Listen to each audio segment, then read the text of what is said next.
Představte si svět, kde je každý nečekaný zvuk výstřelem, každá vibrace zemětřesením. Tak nějak vnímá ohňostroje váš pes. Je naprosto klíčové pochopit, že jejich reakce není zlobou ani špatným chováním, ale skutečným, hlubokým strachem. Jejich sluch je totiž mnohonásobně citlivější než ten náš. Zatímco my slyšíme něco jako vzdálenou ránu, pro ně je to ohlušující exploze přímo u ucha. Navíc často ve frekvencích, které jsou pro nás zcela neslyšitelné. Slyší zvuky na mnohem větší vzdálenosti a s mnohem větší intenzitou. A není to jen o zvuku. Cítí i vibrace, které se šíří zemí a vzduchem. Ty hlukové vlny doslova prochází celým jejich tělem. Každé zablesknutí na obloze je pro ně navíc spojené s nekontrolovatelným, nepochopitelným jevem. Představte si takovou smršť senzorických věmů, které přichází bez varování, bez logiky. Není divu, že tato kombinace spouští prastarý instinkt přežití, bojovat nebo utéct. Jejich mozek vyhodnocuje situaci jako život ohrožující. Pes nerozumí tomu, že jde jen o zábavu. Pro něj je to chaotická útočná síla, které se nemůže bránit. Proto je tak důležité si uvědomit, že jejich chování, třes, štěkání, snaha se schovat pod nábytek nebo dokonce destruktivní jednání pramení z čistého strachu a snahy o bezpečí.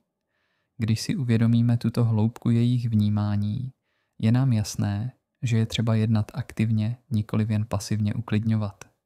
A přesně proto vám nyní představíme 3 ověřené a praktické strategie, které vám pomohou minimalizovat jejich utrpení. Představte si, že slyšíte každý zvuk 10násobně hlasitěji a netušíte, odkud přichází. Přesně tak se může cítit váš pes. Pro ně není ohňostroj jenom hlasitý, nýbrž doslova ohromující a děsivý. Psí sluch je totiž fenomén, který dalece přečí ten lidský. Zatímco naše uši vnímají frekvence přibližně v rozsahu 20 až 20 tisíc Hz, ty psí zachytí zvuky až do 45 tisíc Hz, a to s mnohem vyšší citlivostí. Jejich uši fungují jako vysoce citlivé radary, schopné zaznamenat i ty nejjemnější vibrace. Proč je to důležité vědět?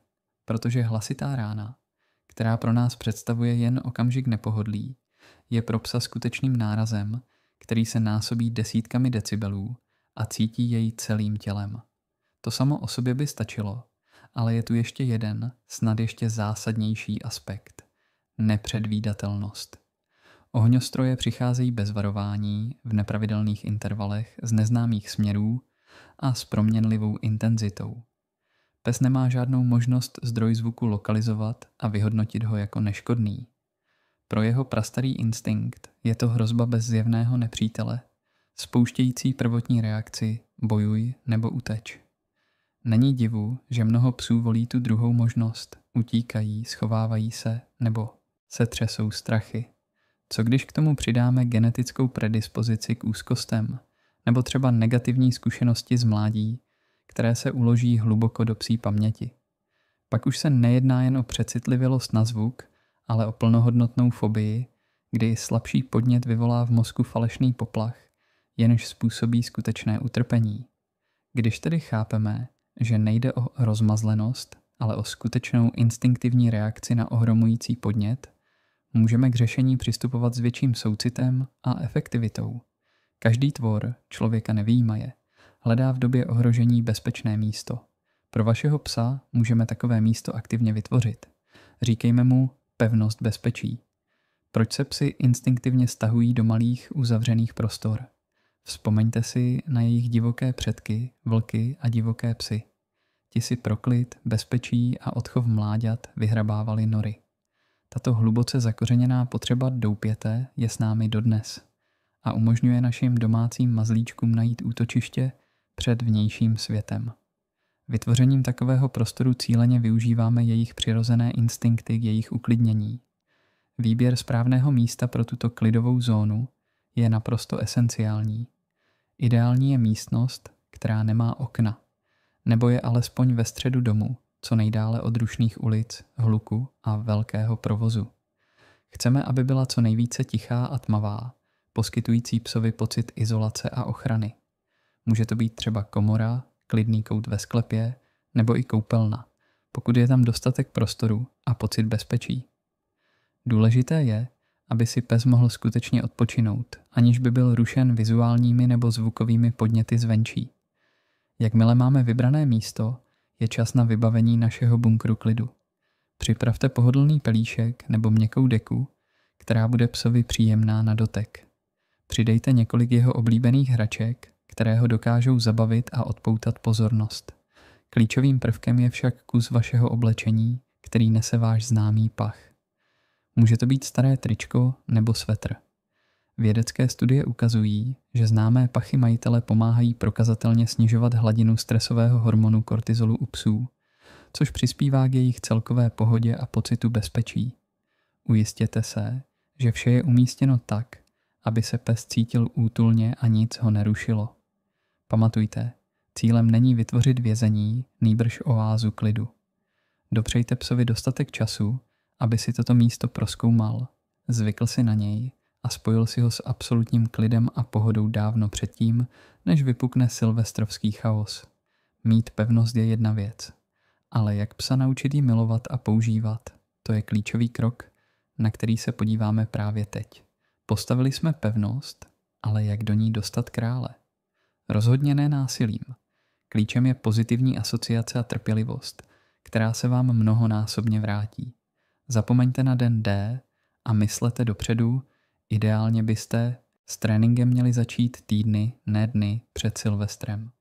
Představte si to jako investici do klidné budoucnosti. Nejdříve pevnost jen tak nechte stát v místnosti, aby si na ní pes zvykl. Pak začněte psovi dávat jídlo nebo pamlsky v její těsné blízkosti. Jen tak, aby vnímal její přítomnost pozitivně. Jakmile si na blízkost zvykne, začněte házet pamlsky přímo dovnitř útočiště. Nejprve jen kousek od vchodu, pak hlouběji. Tímto způsobem, který připomíná klasické podmiňování, si pes spojí místo, neutrální stimul, s něčím extrémně příjemným, pamlsky, pochvala. Některé psy lákají žvíkací hračky, které v pevnosti necháte. Vyzkoušejte, co funguje na toho vašeho. Zlaté pravidlo zní: nikdy psa do útočiště nezavírejte a nikdy ho tam nenuťte. Musí to být jeho svobodná volba, jeho osobní útočiště, kam se uchýlí z vlastní vůle. Experti varují, že jakékoliv nucení nebo trestání v tomto prostoru vytvoří averzi a místo, které má pomáhat, se stane zdrojem strachu. Důvěra je křehká. Když pes vstoupí do své pevnosti, nechte ho být, ignorujte ho. Nesnažte se s ním komunikovat, hladit ho, ani se ho dotýkat. Cílem je, aby se tam cítil absolutně nerušeně a bezpečně. To je jeho soukromá zóna. Pamatujte, trpělivost je tu stavební kámen důvěry, který nelze uspěchat. Když pes vnímá své doupě jako nejlepší místo na světě, máte vyhráno z poloviny. Během silvestrovské noci se tam uchýlí instinktivně. Dobře, pes má své bezpečné místo. Ale co dělat, když venku začne samotné bombardování?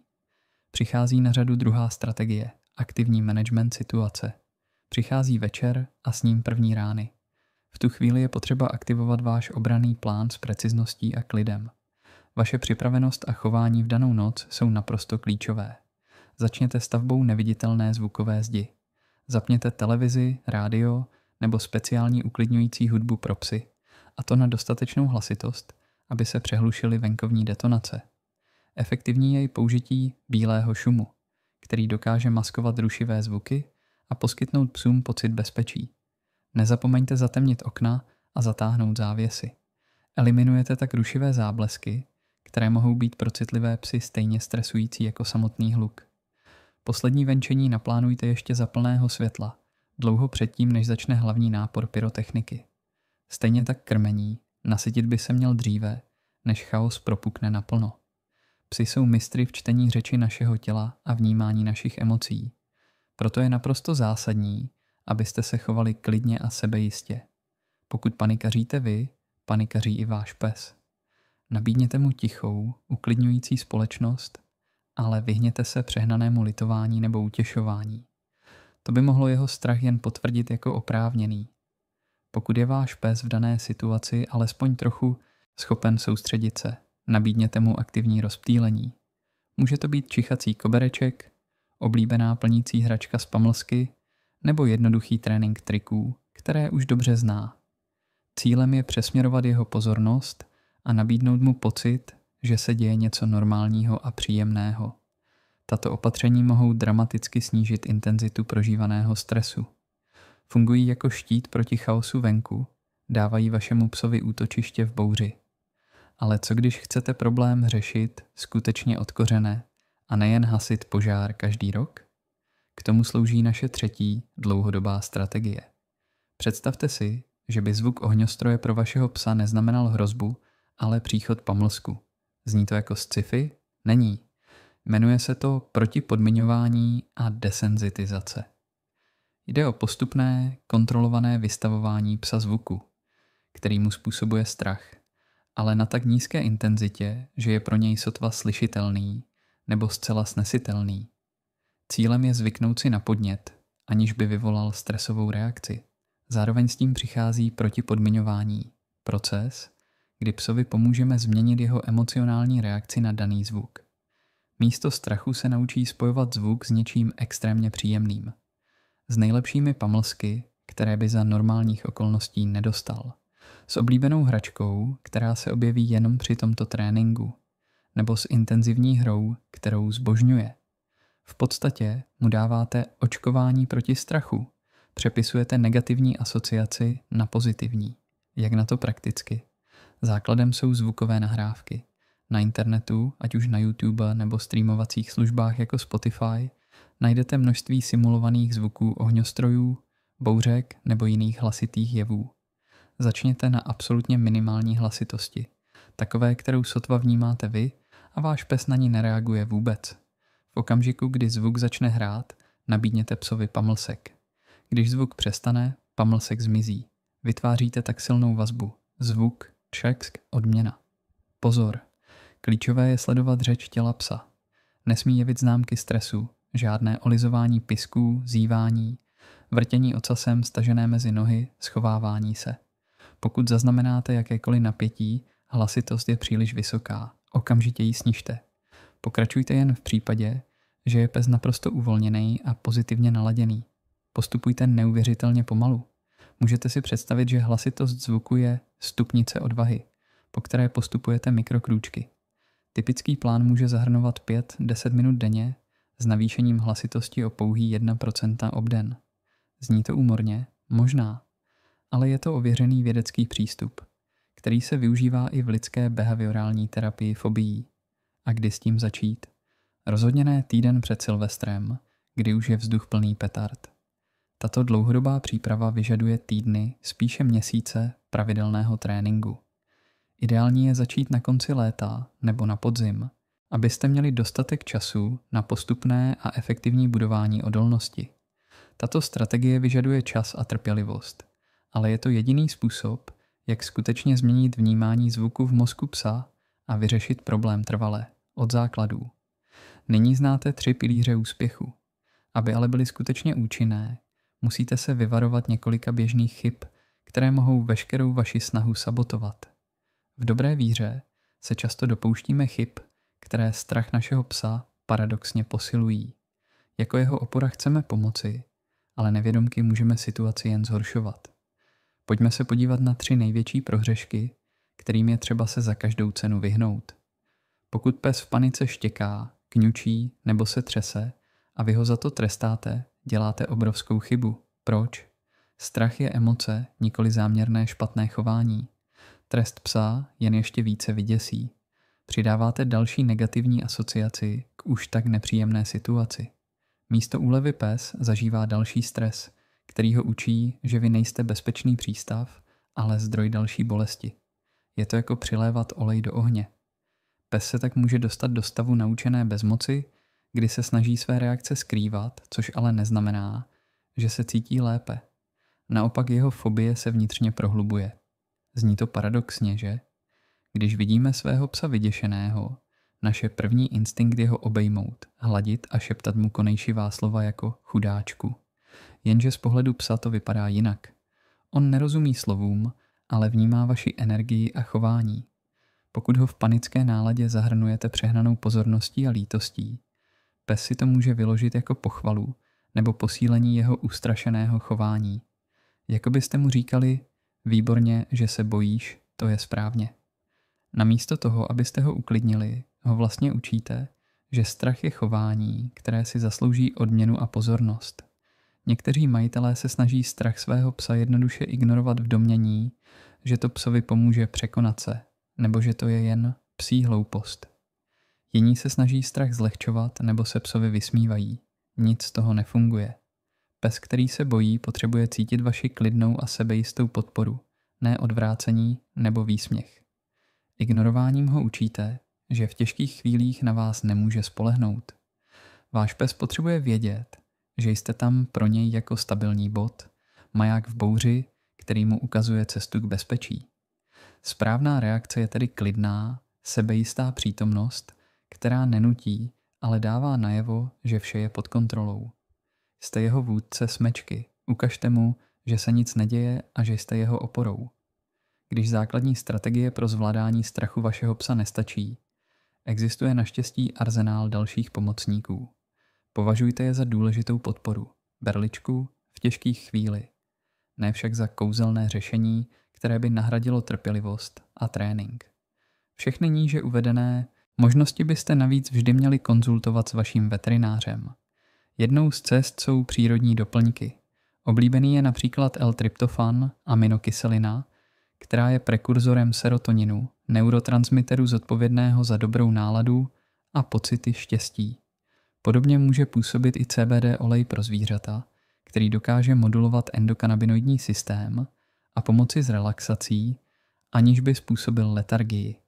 Nezapomínejme ani na bylinné směsi, jako je kozlík lékařský nebo meduňka, známé pro své uklidňující účinky. Vždy však sáhněte po produktech určených speciálně pro psy. Dávkování je klíčové. Další kategorií jsou mechanické pomůcky. Feromonové difuzéry a obojky, jako je například Adaptil, napodobují uklidňující feromony, které produkuje kojící fena, čímž vytvářejí pocit bezpečí. Úzkostné vesty typu Thundershirt fungují na principu stálého jemného tlaku na tělo psa, což má podobný efekt jako pevné obětí a může výrazně snížit úroveň stresu. Co ale dělat, když ani tyto podpůrné metody nepřinášejí dostatečnou úlevu? Kdy je situace natolik vážná, že už nemůžeme spoléhat jen na doplňky a trénink? Pokud váš pes projevuje extrémní paniku, dochází k sebezraňování, ničení majetku v záchvatu úzkosti nebo dokonce hrozí riziko kolapsu z vyčerpání, je nutná okamžitá konzultace s veterinářem. V těchto případech je potřeba na hru přivést hlavního stratéga. Veterinář, váš hlavní stratég, může po důkladném posouzení stavu zvířete doporučit a předepsat anxiolytika, léky proti úzkosti, které psovi pomohou překonat nejhorší chvíle. Tyto léky se nasazují obvykle krátkodobě, aby psovi poskytly úlevu a umožnili mu lépe vnímat a učit se novým strategiím zvládání stresu. Zásadní je nikdy nepodávat psovi žádné léky určené pro lidi bez výslovného souhlasu a instrukcí veterinárního lékaře. Lidské léky mohou být pro psy toxické nebo dokonce smrtelné.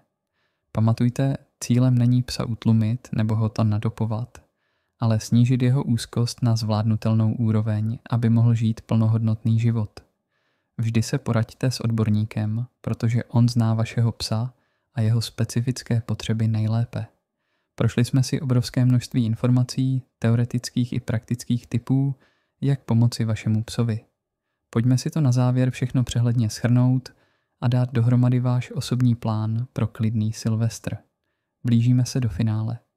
Teď máte v rukou všechny nástroje potřebné k tomu, abyste letošní Silvestr zvládli mnohem lépe. Pojďme si to zrekapitulovat a upevnit. Vzpomeňte si na naši první a základní strategii, vytvořte pro vašeho psa pevnost bezpečí. Je to jeho útočiště, místo, kde se cítí v bezpečí a které si natrénoval. Připravte ji s předstihem, aby se stala oázou klidu uprostřed novoročního sonu. Dále, během večera aktivně řiďte prostředí.